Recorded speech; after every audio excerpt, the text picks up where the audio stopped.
Bonjour à tous et à toutes. Merci d'être là un peu tardivement. On a une session absolument extraordinaire, unique, bien qu'elle ait été un peu écourtée, disons, par la session précédente. Le titre, donc, c'est « Où sont les femmes ?» Et vous voyez qu'il y en a 4 sur scène, c'est déjà pas mal. Et c'est très inédit à Aix, qui est une plénière avec uniquement des femmes. C'est très, très rare. Et quelle femme? Alors, on a la présidente de la BCE, donc évidemment, on ne la présente plus. On a la secrétaire générale de l'OIF et on a la secrétaire d'État aux affaires européennes. Donc, 3 femmes extrêmement puissantes qui ont des carrières totalement remarquables. Et je vais essayer de montrer à quel point elles sont remarquables en tressant, pour introduire cette session, un rapide tour d'horizon d'où on vient et où on est. Et on n'est pas vraiment encore arrivé en matière d'égalité homme-femme. Donc en 1945, c'est à peu près là que commence le monde moderne, il y a 0 pays dans le monde où les droits des hommes et des femmes sont identiques. 0. En 2022, la Banque mondiale suit l'égalité en termes de droits entre les hommes et les femmes sur la planète. Il y a 12 pays où il y a une égalité parfaite dans le droit entre les hommes et les femmes. Ces 12 pays sont tous en Union européenne. Tous. Dont la France, oui, dont la France, bien sûr.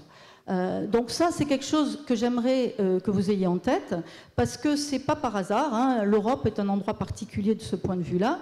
Ça veut dire qu'il y a 178 pays où les femmes n'ont pas les mêmes droits que les hommes. Alors, est-ce que cette égalité de droits, qui est de fait chez nous une réalité, se traduit par une égalité de carrière, de chance? Non. Hein, la discrimination, bon, évidemment, quand elle est légale, c'est un obstacle très clair, mais il y a une forme de discrimination qui est culturelle, qui dure dans le temps et qui est très très dure évidemment à secouer. Donc je prendrai là 2-3 chiffres avant de donner la parole à nos panélistes, mais depuis 40 ans, les femmes sont plus diplômées que les hommes. Donc les femmes réussissent mieux à l'école, quels que soient les critères que vous considérez, les redoublements, les mentions, etc. Et de ce fait, elles réussissent mieux aussi à l'université. Donc, dans les pays de l'OCDE, plus de 60% des diplômés du supérieur sont des femmes. Et c'est un état qui dure depuis de nombreuses années maintenant. Hein. En France, dans les années 80, il y avait à peu près l'égalité hommes-femmes à l'université. Depuis, les femmes sont plus diplômées. Alors ça a eu des effets, d'ailleurs, aux États-Unis, au moment de la crise de 2008, le chômage des femmes était en dessous de celui des hommes parce qu'elles sont tout simplement plus diplômées. Néanmoins, et je prends l'exemple de l'Europe, qui est plus égalitaire a priori que le reste du monde, si on regarde le nombre de dirigeantes, hein, le pourcentage de dirigeantes dans les entreprises européennes, c'est 28%. Donc il y a un décalage entre la massification de l'enseignement supérieur auprès des filles et leur performance économique dans leur carrière. S'il y a aussi 16% des entreprises qui n'ont aucune femme dans leur équipe dirigeante, aujourd'hui, hein, en Europe. Donc on voit bien qu'il y a quand même des plafonds de verre, et une profession, la mienne, qui a été particulièrement bien documentée, et où on met en évidence la discrimination, c'est celle des économistes-chercheurs. Alors pourquoi c'est particulièrement bien documenté? Parce que nous, on a des tas d'outils pour, si vous voulez, séparer ce qui est corrélation et ce qui est causalité. Et donc on fait, par exemple, des expériences contrôlées, et ça nous permet de mesurer le poids de la discrimination. Donc, un panorama qui n'est pas tout rose, hein, évidemment, on a fait des progrès depuis 1945, mais avec des obstacles énormes qui subsistent. Et de ce fait, je vais passer à tour de rôle, donc par ordre des fauteuils, la parole à ces panélistes exceptionnels qui non seulement sont des rôles modèles, donc des exemples, mais en plus, évidemment, de par leur activité professionnelle, ont du recul sur ces questions. Donc, Madame Lagarde. Je pensais que vous alliez me poser une question, mais vous ne me posez pas de question. Ah non. Non, alors je vais en profiter pour dire 3 choses préliminaires. D'abord, je voudrais remercier le Cercle des économistes, Jean-Hervé Lorenzi et toute sa bande, parce que faire un panel qui a pour titre « Où sont les femmes ?», c'est prendre le risque que vous ayez tous oublié la chanson fameuse dont certains se souviennent. Et puis, c'est prendre un risque, parce qu'il y a un certain nombre d'auditeurs qui probablement sont totalement rasés par le sujet parce qu'ils ont l'impression qu'il ne les concerne pas. Donc le défi que je nous lance à nous, c'est de faire en sorte que chacun comprenne que c'est un défi pour nous tous et pas seulement pour les femmes. Première remarque préliminaire. Deuxième remarque préliminaire, quoique femme, je vous assure que je passe l'essentiel de mon temps à lutter contre l'inflation. Troisième remarque, pour convaincre le monde entier, et en particulier les observateurs, les analystes et les marchés, que je ne m'occupe que de l'inflation, je parle très rarement maintenant de la question des femmes, sauf le 8 mars. Mais aujourd'hui, compte tenu du courage de Jean-Hervé Lorenzi et de vous tous, du Cercle des économistes, de traiter de la question de où sont les femmes, je suis vraiment heureuse d'être dans ce panel où il n'y a que des femmes.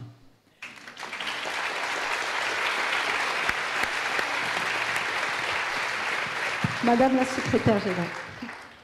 Merci beaucoup. Ça, c'était juste mes remarques préliminaires, je ferai le reste après. Hein. D'accord. Merci beaucoup. Je tiens aussi à exprimer mes remerciements au Cercle des économistes et au fait d'avoir cette belle conversation entre femmes et devant beaucoup d'hommes et de femmes qui soutiennent les femmes. Le paysage mondial est très contrasté sur la question de l'avancement des femmes. Je suis africaine, je viens du Rwanda, je connais un peu le continent, je connais un peu le monde. J'ai passé 22 ans aux États-Unis d'Amérique, j'ai vécu en Afrique du Nord et je vois qu'il y a beaucoup de progrès. Beaucoup de progrès. Mais en ce qui concerne l'accès des filles au savoir et à l'argent, il y a des progrès à faire. Je crois personnellement que l'éducation des filles dans le monde est la clé qui va faire sauter beaucoup de verrous, qui va ouvrir beaucoup de portes. Et c'est d'autant plus important qu'aujourd'hui, je pense que c'est le Bureau international du travail qui dit que 70% des pauvres dans le monde sont des femmes. C'est inacceptable. Alors, on parle souvent dans le monde, je connais un peu moins l'Europe que le reste du monde, on nous parle des blocages, on nous parle des préjugés, et on met ça sur le compte de la culture. Eh bien, ce n'est pas vrai. Je ne pense pas qu'il y ait une culture qui donne le feu vert pour que les filles soient moins bien traitées que les garçons, que les femmes ne jouissent pas de leurs droits. Et je crois qu'il est très important de pouvoir passer en revue les pratiques qui sont un peu partout dans le monde entier. Et comme Christine l'a mentionné tout à l'heure, c'est aussi un travail d'homme. Et donc, n'utilisons pas trop la culture quand c'est juste une injustice.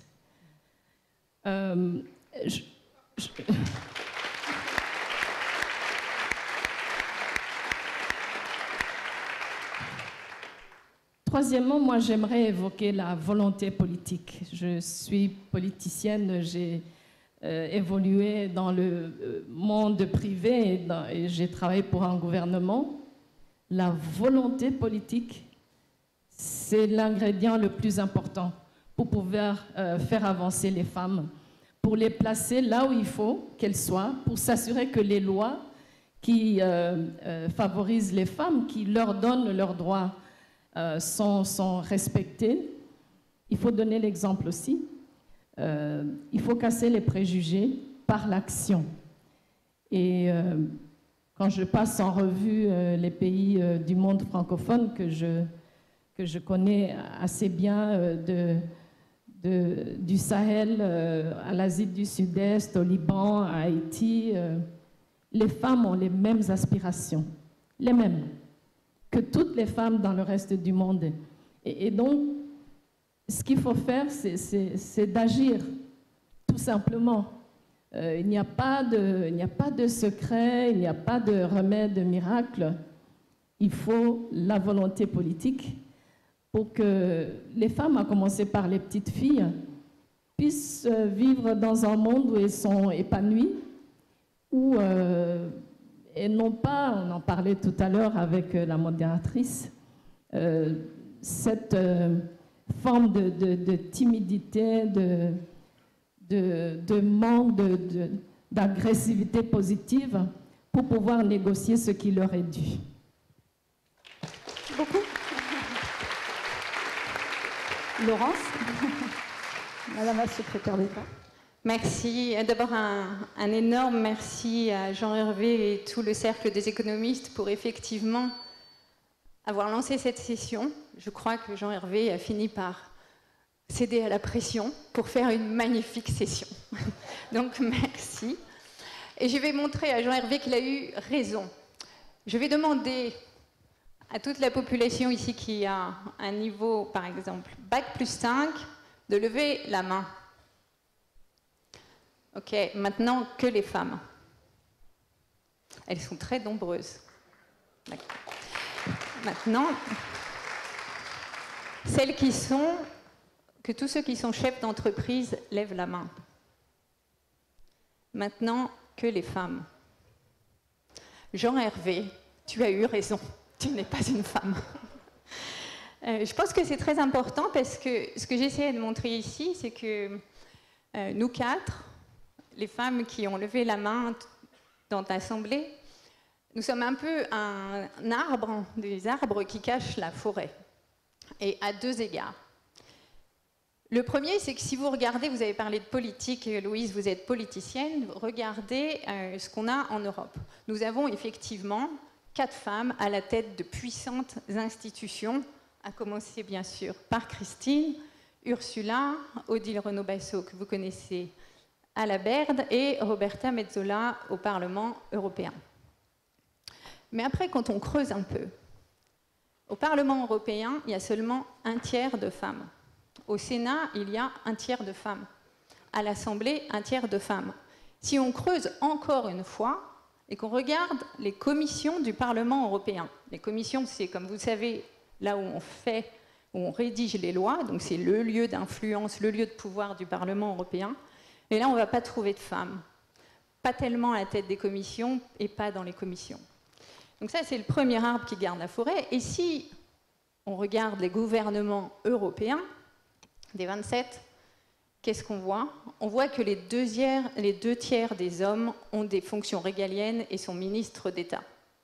Et quand on compte le nombre de femmes ministres de l'économie et des finances, et je rends hommage à Christine une nouvelle fois, elles ne sont que 4 sur 27.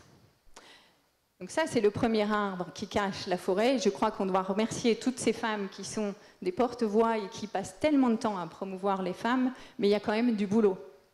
Le deuxième arbre qui cache la forêt, c'est que, comme vous savez, les métiers très féminisés sont ceux où on gagne le moins d'argent. Et d'ailleurs, quand une profession se féminise, les salaires baissent. La deuxième chose, depuis 2010, les inégalités en termes d'accès à l'emploi, en termes d'accès à l'éducation, en termes d'accès à la santé, et on parle d'Europe ici, elles ont augmenté. Et la troisième chose, et vous l'avez évoqué, c'est que les femmes qui ont un contrat temporaire, elles ont 78% plus de risques de se faire harceler.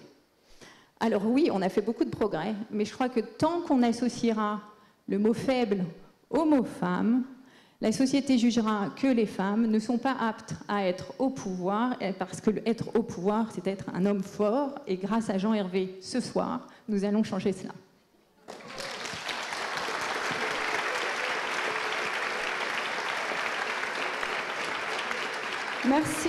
Merci infiniment pour ce premier tour de table. Vraiment, ça fait envie. on est très contents tous d'être là. Donc, on a une vision, je crois, un peu plus complète du diagnostic.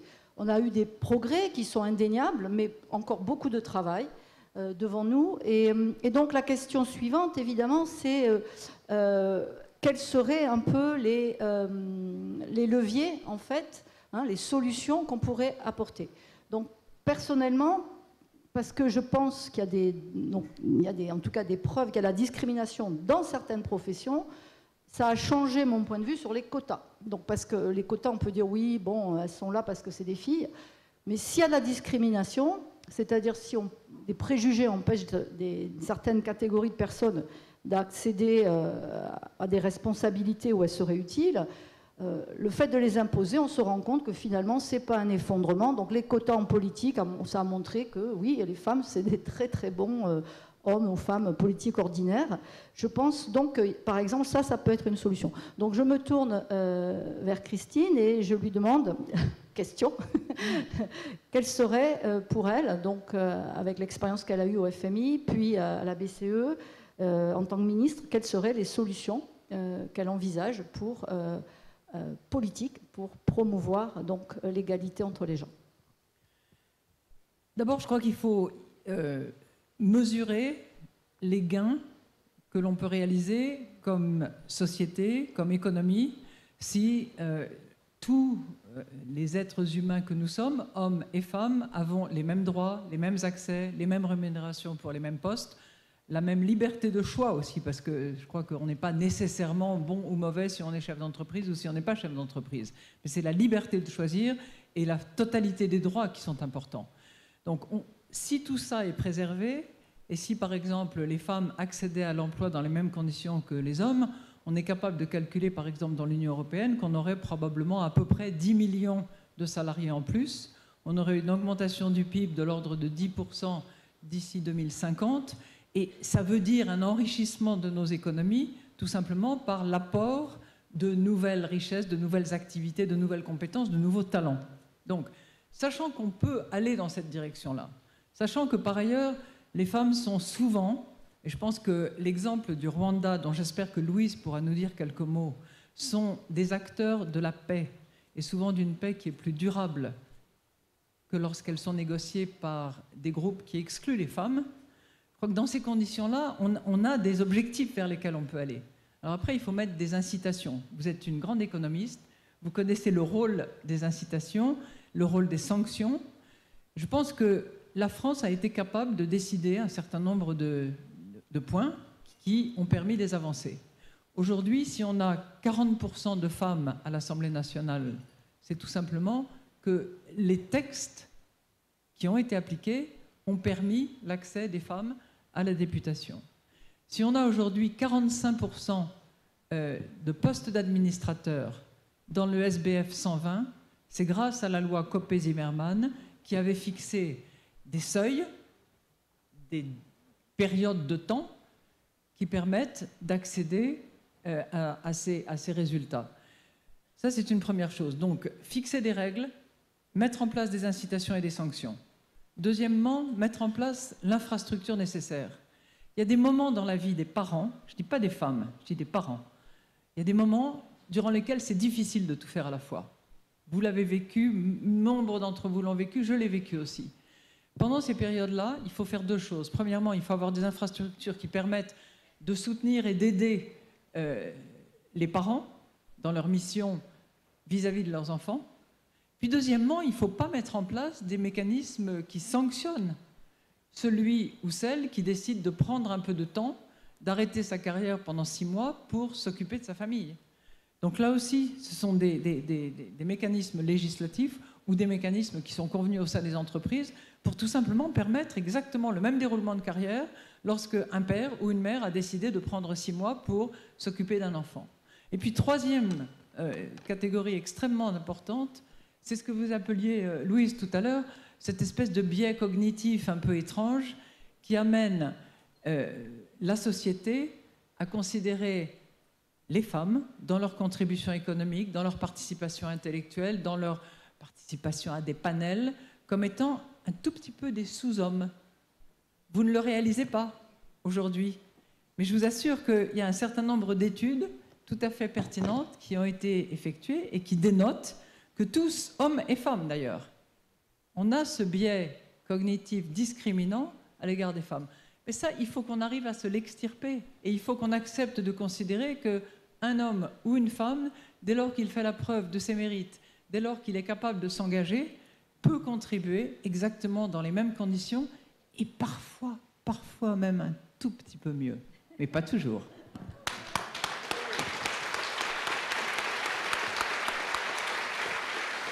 Louise, on est très intéressé d'avoir votre point de vue. Merci. Alors, le Rwanda, mon pays, est un pays qui a décidé de donner la place qui revient aux femmes, à commencer par notre Parlement, qui est à 63% féminin.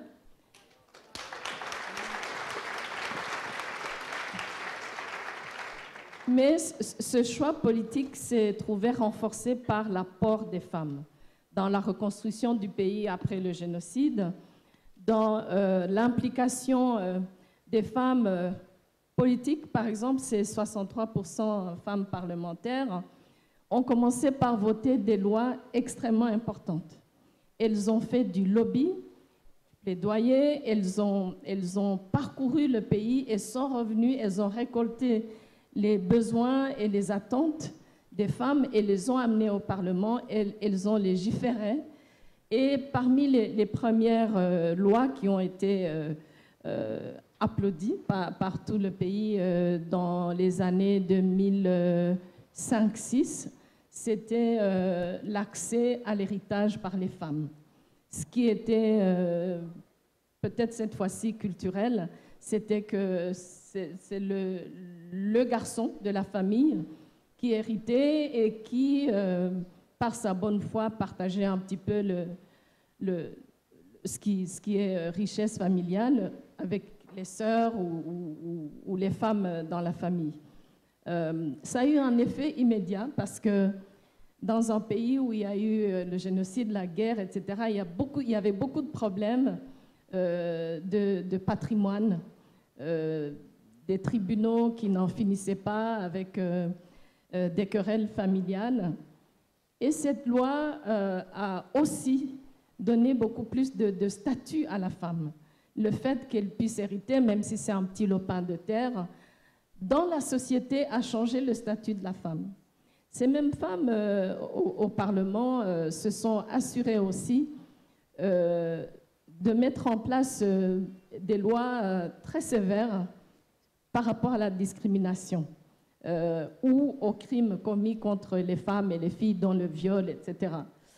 Et donc, avec le temps, la société, les hommes et les femmes, se sont rendus compte que la femme rwandaise a un apport très important dans la société. J'ai eu le grand plaisir d'observer à une élection législative vers les années 2008 où les hommes s'alignaient derrière une femme pour voter pour elle, en disant elle a éduqué des enfants de la famille élargie, parce que ça arrive, elle a su contribuer économiquement à son ménage. Les hommes expliquaient pourquoi ils votaient pour ces femmes-là. Mais bien évidemment, oui, le Rwanda est très avancé dans ce domaine-là, mais il y a encore des problèmes. Il y a beaucoup de problèmes d'accès à la finance par les femmes.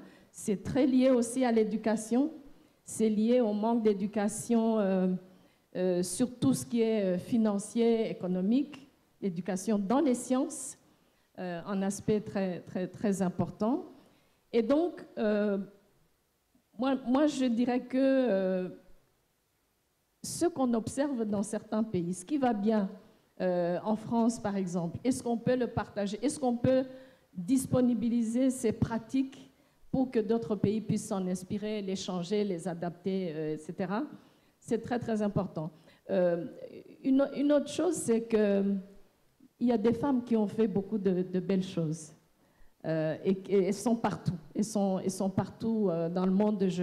Je pense souvent à une femme kenyane que je connaissais bien, qui était la reine de tout ce qui est environnemental et conservation au Kenya, prix Nobel, Wangari Maathai, qui a fait le tour du pays, de son pays, en mobilisant les communautés kenyanes pour que ces communautés puissent faire leurs réclamations par rapport à la protection de l'environnement. Cette femme-là, au Kenya, c'est plus qu'une rôle modèle. C'est une femme qui a changé la vie des Kenyans. C'est une femme résiliente, forte. Malheureusement, elle est décédée. Mais il n'y a pas que elle. Il y a des femmes prix Nobel de l'économie. Il y a des femmes qui ont créé des universités. Il y a des femmes... Je pense que toutes ces histoires, ces belles histoires de femmes, doivent aussi être disponibles et partagées. Une chose qui s'est fait aussi beaucoup dans mon pays, c'est de changer les stéréotypes. Par exemple, en positionnant des femmes dans des postes traditionnellement réservés aux hommes. Chef de police, commissaire de police pendant plusieurs années, une femme, directrice d'une grande banque commerciale, une femme, ministre des Affaires étrangères que j'étais, une femme. Ce qui est important dans cela, c'est que le petit garçon et la petite fille grandissent en voyant des femmes et des hommes sans positionner les femmes d'une manière qui les minimise ou qui, comme la secrétaire d'État l'a mentionné tout à l'heure. Et ça c'est aussi gérer la société sans faire beaucoup de bruit. Quand les petits garçons voient une femme chef de police ou maire d'une grande ville, ils grandissent avec cette expérience-là. Et dans leur propre vie, dans leur propre vie professionnelle, même dans leur ménage, il y a un autre regard sur qui est la femme et ce que la femme est capable de faire. Merci beaucoup. Laurence? Ah, c'est difficile, après ces deux femmes, d'ajouter encore. Alors, d'abord, commencer par faire des sessions comme ça, où on peut effectivement partager nos expériences, nos perceptions et nos politiques. Je crois qu'il est juste de dire, et Emmanuel, tu l'as dit en entrée, on a beaucoup de régulations, on a beaucoup de droits, de législations qui font avancer la cause des femmes. Et les quotas, Christine Lagarde le disait, font avancer la cause des femmes. Je crois que on était peut-être toutes réticentes un peu au début, mais ça marche. Vous avez toutes dit des choses qui, à mon sens, quand on voit en France, on est très avancé sur les quotas, en Europe aussi, on a des règlements, des législations qui favorisent les congés parentaux, l'égalité entre l'homme et les femmes, on a des infrastructures, on a des féministes depuis 80 ans, donc ça marche. Mais il y a quelque chose qui reste, je crois, qui était vraiment très, très, très important. C'est la perception, à la fois la perception des femmes et la perception de la société. Est-ce que vous vous rappelez la fois où Larry Summers a expliqué que nous, les femmes, Larry Summers, donc prix Nobel d'économie, on n'avait pas un cerveau fait pour les maths. En fait, quand on regarde les enquêtes, les études, les femmes, comme tu le disais Emmanuel, elles réussissent au moins aussi bien que les hommes quand elles font des maths, du français, des sciences. Et alors Marianne Bertrand, qui est une autre économiste extraordinaire, puisque nous sommes au cercle des économistes, montre que les filles qui sont dans des écoles non mixtes ne se posent pas la question. Elles font beaucoup plus de maths, beaucoup plus de sciences. Alors je ne veux pas dire qu'il faut faire des écoles non mixtes, mais ce que je veux dire, c'est qu'elles échappent aux stéréotypes, et là, elles peuvent se lâcher et progresser. Autre chose, on parle de la politique, parce que Christine le disait, la participation des femmes augmente le PIB, augmente l'emploi, augmente la création de richesses, et donc ce qu'on peut partager. Aux États-Unis, on a fait des études où on regarde comment la participation des femmes change la politique. Et ce qu'on a trouvé, c'est d'abord les femmes lèvent plus d'argent pour leur campagne politique que les hommes. Ça, c'est la première chose, c'est pas mal. La deuxième, c'est qu'elles font plus de lois que les hommes. Et non seulement elles font plus de lois que les hommes, mais comme elles sont en général assez coopératives, et vous en parliez très bien, elles co-signent plus de lois que les hommes. Mais cerise sur le gâteau, elles font voter ces lois plus que les hommes. Donc, je voudrais que nous admettions tous que nous sommes au moins aussi efficaces, si pas plus, en politique que les hommes. Et ce n'est pas moi qui le disais, pour ceux qui le veulent, c'est un journaliste américain qui s'appelle Tony Donkopil. Et ce que j'ai envie de dire ici et de rebondir sur ce que disait Christine, c'est qu'il faut que les femmes s'autorisent leur choix. Il n'y a pas de culpabilité à avoir si on aime travailler.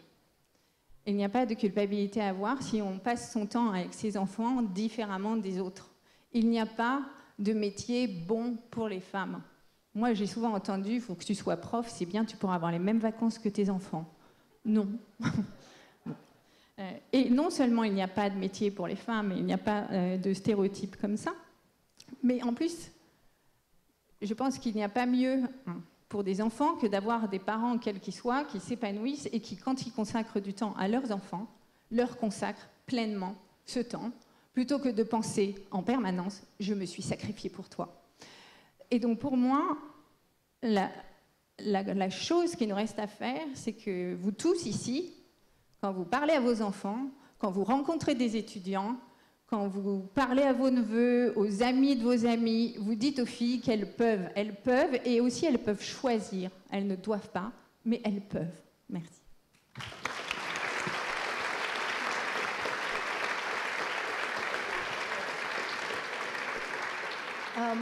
Alors, je voudrais revenir un petit peu sur pourquoi collectivement on a intérêt effectivement à intégrer les femmes. C'était quelque chose que Christine Lagarde a évoqué. Et en fait, en tout cas, dans ma discipline en économie, on peut s'étudier soi-même, donc on ne s'est pas gêné. Ce qu'on voit, ben non, mais c'est un avantage énorme. Ce qu'on voit, c'est qu'en fait, les femmes et les hommes ne s'intéressent pas aux mêmes choses. Et ça, c'est vrai dans leurs études. Par exemple, la majorité des médecins aujourd'hui sont des femmes. Hein, donc les femmes vont très naturellement vers la santé. Elles vont plus facilement vers les sciences, vers les disciplines littéraires, et c'est là où les salaires sont plus bas. Donc ça explique une partie d'ailleurs du wage penalty, du fait qu'elles aient des salaires plus bas en moyenne. Et donc il y a cette façon d'appréhender les problèmes et la vie qui est différente sans doute entre les gens. En tout cas, en économie, on n'étudie pas la même chose. On a un prix Nobel, Esther Duflo, qui a fait de l'économie du développement. Elle n'a pas fait de la macroéconomie. Il n'y a pas beaucoup de femmes qui en font, malheureusement, pas assez.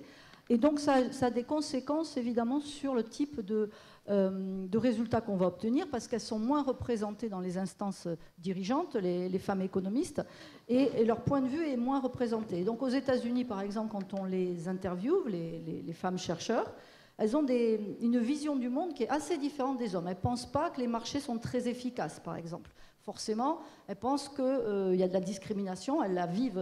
Les États-Unis est un pays très discriminant contre les femmes, beaucoup plus que l'Europe, et donc elles vivent cette discrimination, et du coup elles perçoivent des inefficacités dans les marchés.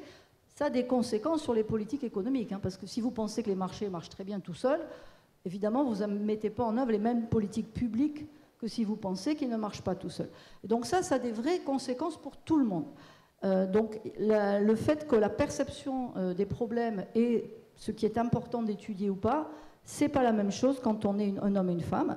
La deuxième chose, c'est que si vous regardez, et ça a été évoqué, la violence, 5% des détenus sont des femmes en France.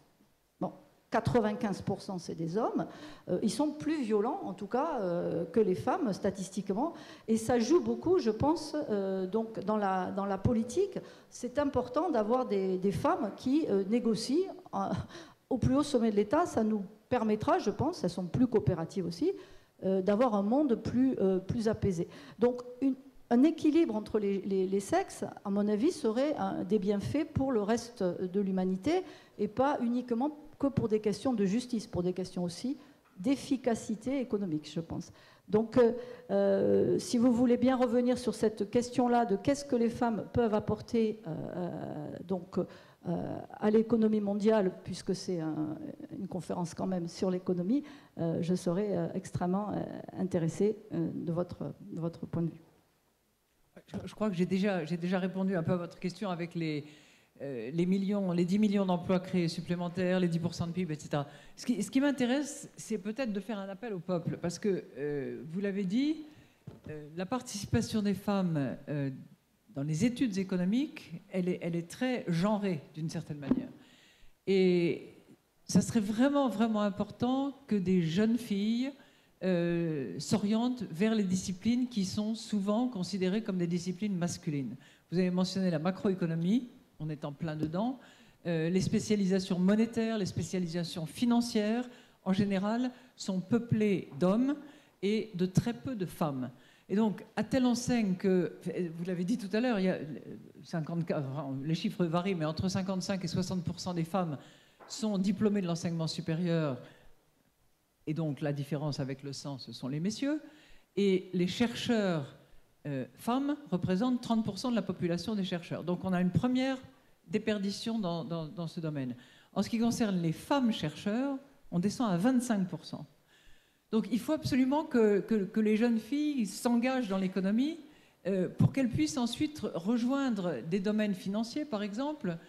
Moi, je rêve de pouvoir embaucher plus de jeunes femmes économistes. Tous les garçons ne sont pas toujours très contents de m'entendre dire ce genre de choses, mais ce n'est pas grave. Et on a été contraint, Benoît Cœuré, qui est un ancien de la BCE, le sait, parce que ça avait commencé sous son égide, on a créé des bourses pour permettre aux jeunes filles qui étudient l'économie d'aller jusqu'au bout de leurs rêves économiques, et en particulier en matière macro. Il ne faut pas les laisser s'écarter de ces matières-là. C'est trop important. On ne peut pas ne pas investir tous les domaines et se donner les moyens et les chances d'y arriver. Donc un certain nombre d'institutions, notamment la Banque Centrale Européenne, se sont fixés des quotas. Nous, on a doublé le nombre de femmes qui sont à des postes de direction au sein de la BCE depuis 5 ans. On sera à 40% de dirigeantes en 2026, c'est la cible que nous nous sommes fixée. Et surtout, on travaille pour faire monter on appelle ça dans les tuyaux, les femmes compétentes, qualifiées, et qui seront les dirigeantes de demain et qui me remplaceront. C'est fondamental d'investir dans leur avenir et de les engager à avoir premièrement confiance en elles et avoir le courage de briller parce qu'elles ont les talents, elles peuvent le faire. Je vais vous donner... Ça fait plus de 40 ans que je travaille dans ces milieux très masculins et que je défends la cause des femmes. Je n'ai pas encore vu une seule jeune femme ou que j'ai travaillé dans le secteur privé, au ministère des Finances, au Fonds monétaire international ou à la Banque centrale européenne, qui soit venue me demander une augmentation supplémentaire de salaire ou un bonus plus important parce qu'elles pensaient qu'elles étaient meilleures. Des hommes, j'en ai vu des tonnes, mais des femmes, non.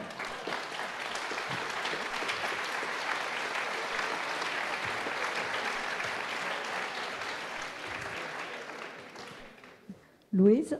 Alors moi, j'aimerais évoquer les femmes africaines dans le petit commerce. C'est un monde qui fait vivre le monde en Afrique. Les femmes qui se lèvent très tôt le matin, qui quittent leur village avec leur grand panier de tomates et de pommes de terre et qui vont au marché. Je pense qu'il faut vraiment comptabiliser tout cela. Nous, à l'Organisation internationale de la francophonie, nous avons des petits projets. Il faut qu'on ait un peu plus d'ambition. Nous avons des petits projets qui sont... on octroie des petits montants et des montants pas si petits que ça. On a commencé un fonds pendant la pandémie, un fonds de 3 millions d'euros, pas beaucoup pour ce qu'il y a à faire.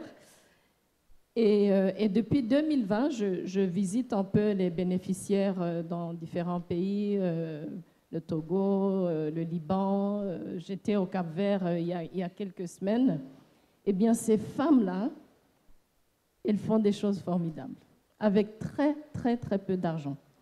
Ce qui est un ticket de restaurant à Paris fait vivre 1 ou 2 ou 3 familles dans ces milieux-là. Et donc, pour moi, la reconnaissance de la contribution de ces femmes qui font le petit commerce, parfois très informel, à l'économie de leur pays, à la fin, c'est une très, très grande contribution. Je ne sais pas si Christine a eu la même expérience en visitant différents pays, mais c'est un monde qui ne reçoit pas les éloges qui devraient vraiment aller vers ces femmes-là. Elles sont fortes, elles sont résilientes, elles produisent beaucoup avec très très peu et elles sont partout, partout dans le monde. Et donc, je voulais juste attirer l'attention sur ces femmes-là parce que leur courage et parfois des femmes qui ont un niveau minimal d'éducation ou peut-être pas d'éducation, mais qui, moi je pense que les femmes sont nées intelligentes, mais... Non, et en plus... Non, mais c'est vrai. Quand vous voyez des femmes, ce qu'on appelle communément les femmes du village dans nos pays du Sud, comment aujourd'hui elles manipulent un smartphone. C'est incroyable. Elle n'a pas fait 2-3 ans d'école primaire. Elle sait payer les études de ses enfants. Elle sait arriver à l'heure pour faire ses commandes. Elle ne connaît pas les maths. Et c'est des femmes qui, dans leur vie, dans leur quotidien, contribuent énormément, non seulement à l'économie de leur pays, mais aussi à l'épanouissement de leur famille. D'ailleurs, je pense que le moment est venu aussi de reconnaître les femmes qui travaillent de chez elles, qui sont considérées comme des femmes sans emploi. Alors qu'en réalité, c'est des femmes qui travaillent du matin au soir et qui contribuent énormément au bien-être, y compris le bien-être économique de leur famille.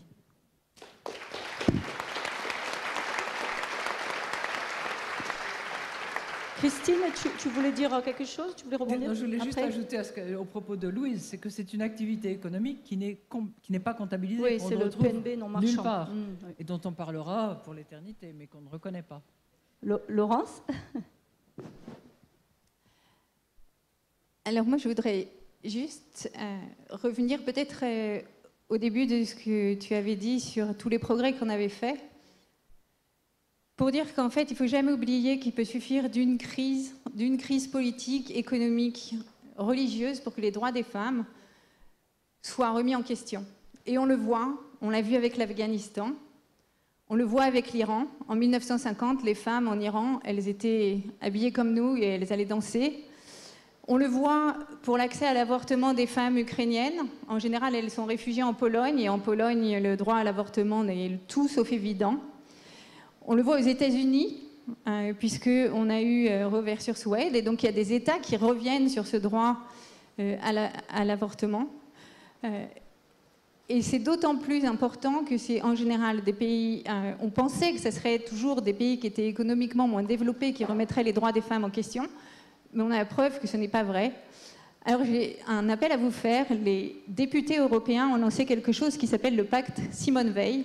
Et leur ambition, c'est que dans chaque Parlement national des 27 pays membres de l'UE, on mette toutes les législations sur le droit des femmes au niveau le plus haut de celui du meilleur pays de l'Union européenne. Donc parlez à vos députés européens et poussez-les à faire ça pour la campagne des européennes. Merci. Merci beaucoup Laurence. C'est une grande idée parce qu'effectivement, il y a des avancées, mais il y a aussi malheureusement beaucoup de recul.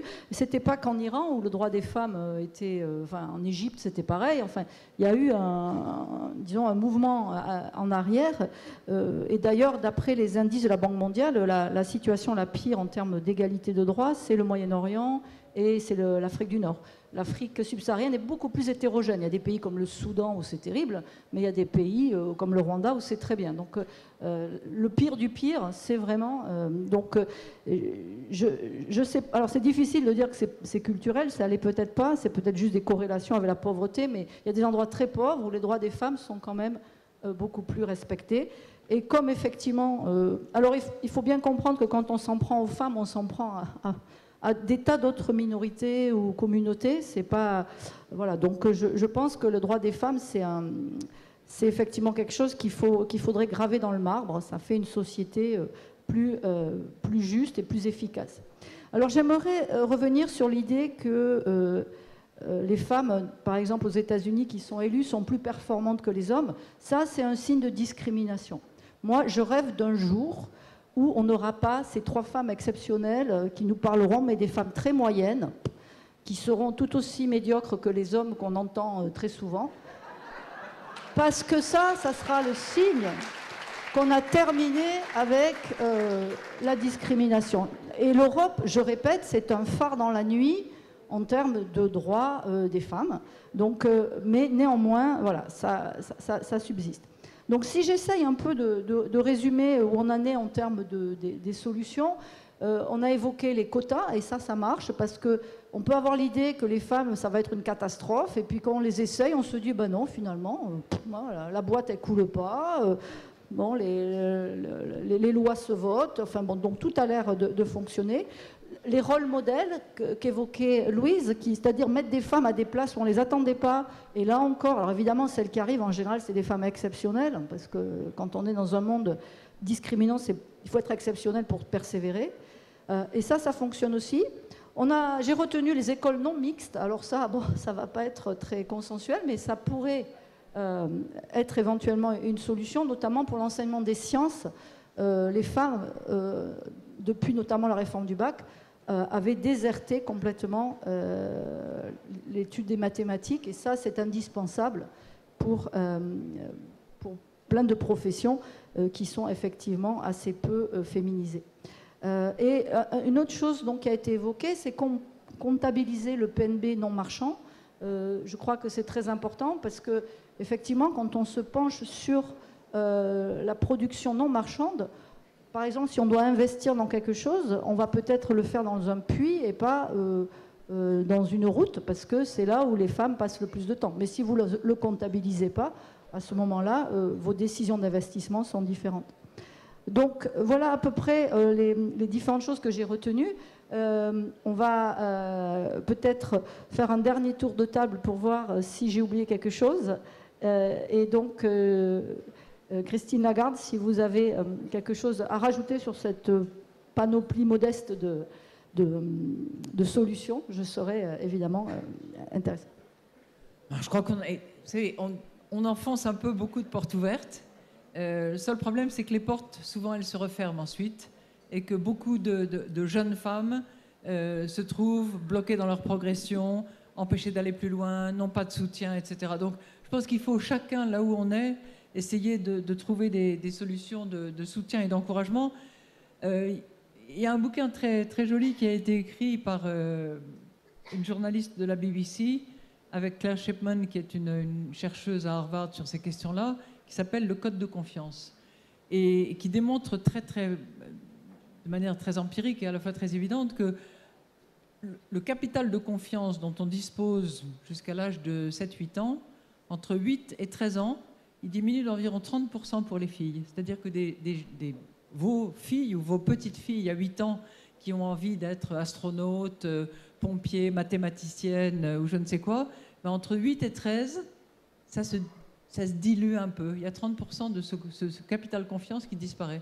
Donc je pense qu'en tant que parents, en tant que grands-parents, il faut qu'on soit très très attentifs à préserver ce capital de confiance des jeunes filles et qu'on les aide à continuer à réaliser leurs rêves, puisqu'elles les ont eus, ces rêves. Comme tu disais tout à l'heure, Louise, les femmes sont intelligentes, les femmes ont des rêves, les femmes ont un capital de confiance.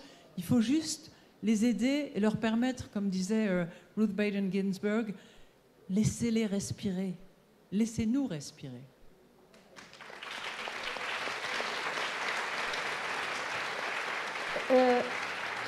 Et donc, pour ce capital confiance, est-ce que l'école non mixte n'est pas une solution, puisque... J'en sais rien. Franchement, j'en sais rien. Je ne suis pas spécialiste de pédagogie, d'éducation et de la valeur de la mixité ou de la non-mixité. Je crois qu'on peut pas avancer dans des... Il y a peut-être des moments de la vie des jeunes filles et des jeunes hommes où c'est peut-être plus propice de travailler séparément et d'épanouir toutes ces compétences et de gagner en confiance pour ensuite aller vers des chemins de mixité qui sont quand même le principe de nos vies. Merci. Louise ? Moi, j'aimerais peut-être, pour conclure, évoquer quelque chose que j'ai remarqué beaucoup avec des filles, des jeunes filles, adolescentes, même peu plus âgée, moi-même quand j'avais, il y a très très longtemps, 20 ans,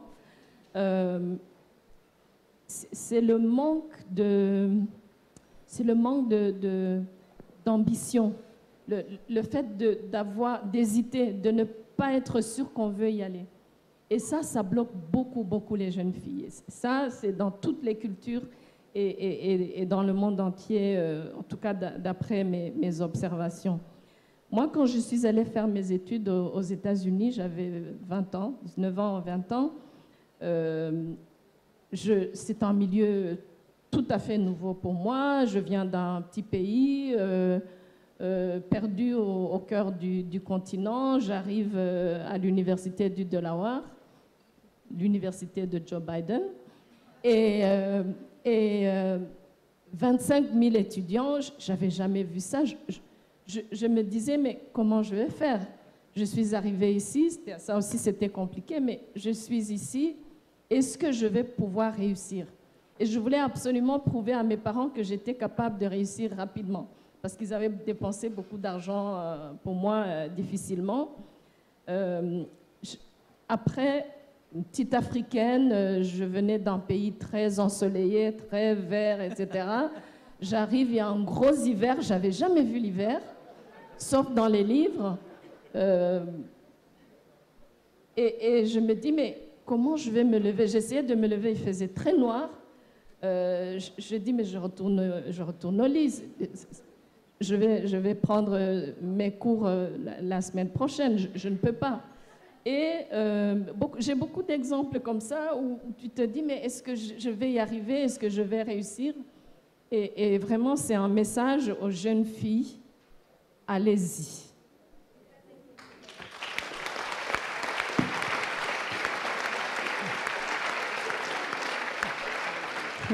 Laurence?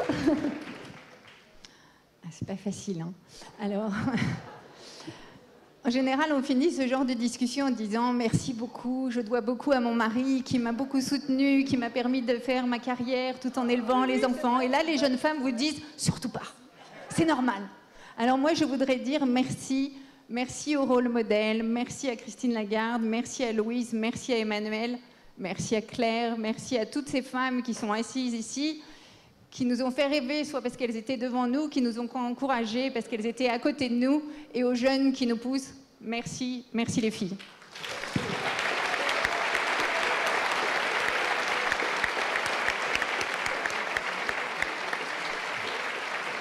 Bien. Ça sera donc le mot de la fin. Derrière chaque femme puissante se cache un homme formidable. Et je propose qu'on aille boire un coup tous ensemble pour fêter vraiment nos brillantes panels.